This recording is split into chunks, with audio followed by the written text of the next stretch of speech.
ആദ്യം തന്നെ മിക്സിൻ്റെ ജാറിലേക്ക് ചെറിയുള്ളി, വെളുത്തുള്ളി, മുളക്, ഉപ്പ്, മഞ്ഞൾ, ഇത്തിരി വെളിച്ചെണ്ണയും കൂടി നല്ലൊരു മിക്സ് ഉണ്ടാക്കാം. എന്നിട്ട് കഴുകി വൃത്തിയാക്കിയ ചെമ്മീനിലേക്ക് ഈ മിക്സ് ഇട്ടിട്ട് നല്ലോണം കുഴച്ച് മാറ്റി വെക്കാം.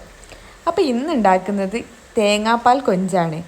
ആദ്യം ഒരു ചട്ടിയിലേക്ക് ഇത്തിരി വെളിച്ചെണ്ണ ചൂടായി വരുമ്പോഴേക്കും നമ്മൾ മസാല തേച്ച് മാറ്റി വെച്ചിട്ടുള്ള ഈ ചെമ്മീനൊന്ന് പൊരിച്ചെടുക്കാം. അധികം ഞെരിയൊന്നും വേണ്ട കേട്ടോ, ചെറുതായിട്ടൊന്ന് വേവുന്ന വരെ ഒന്ന് പൊരിച്ചെടുക്കാം. നല്ല വെളിച്ചെണ്ണയിൽ ഈ ചെമ്മീൻ പൊരിക്കുമ്പോൾ ഉണ്ട് ഒരു സ്മെല്ല്. അപ്പോൾ എന്തായാലും ചെമ്മീനൊന്ന് ഹാഫ് വേവ് ആവണ വരെ നമുക്കൊന്ന് ഇളക്കി മൂടി വെച്ച് കൊടുക്കാം.